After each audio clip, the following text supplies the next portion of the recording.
mas magaan to mga kaibigan sa mga ibang helmet na ginagamit natin. Kasi nga yung forma, yung angas, yung ganda ay makikita mo na dito sa helmet na to. NHK helmet. Mga kaibigan, pag-usapan nga natin itong NHK na K5R. So ito mga kaibigan na yung matagal nang inaantay ng iba na helmet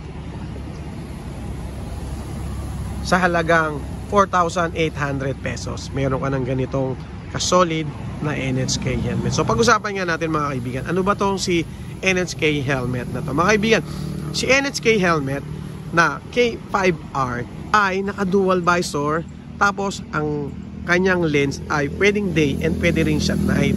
So napakaganda, napaka-solid nung kanyang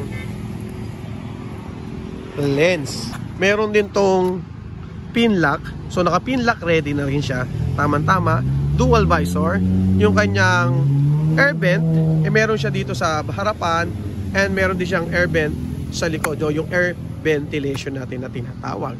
Meron din siyang exhaust para sa ating likod. Meron din siyang exhaust dun sa likod natin. Pag tinignan mo ay napakaganda at napaka-solid ng kanyang spoiler. Tama-tama, bumagay sa kanyang pagka-helmet. So mga kaibigan, ito nga pala to ay si Alonso. Yung kanyang model, yung kanyang design na helmet. NHK helmet, mga kaibigan, ay naka PS Mark. Then, meron din siyang ECE na 22.06 na. So, ibig sabihin, mas latest, mas una, or mas advanced ito sa mga ibang brand na helmet na meron dyan. Made in Indonesia. At tignan mo yung kanyang spoiler na talagang napaka-solid at napakaganda ng pagkakagawa. Kasi nga, meron siyang spoiler dito and then may built-in pang spoiler dito. So, dagdag forma, dagdag angas para sa ating mga helmet. Naka-quick release and yung kanyang lining and yung kanyang foam ay napaka-solid yung kanyang foam. Pag tinignan mo naman, o di ba, ang ganda.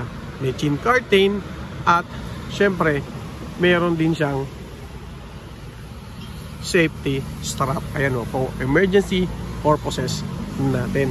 Yung kanyang dual visor ay napakaganda, napaka-solid. Yan o, diba? Dual visor yan.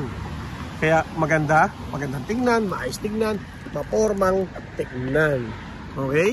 Ayan mga kaibigan, quick review lang tayo dito sa ating NHK helmet na kabibili lang natin. Hindi po to sponsor ha. Kabibili lang natin itong NHK helmet na to. Sa tingin nyo ba maganda, maporma, or maayos sa tingin at bagay ba sa ating? So yun lang mga kaibigan, na napakasimple lang yung pinag-usapan natin tungkol dito sa helmet na to.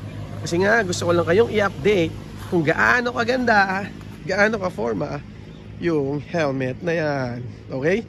Yun lang. Maraming salamat. Bye-bye. Thank you.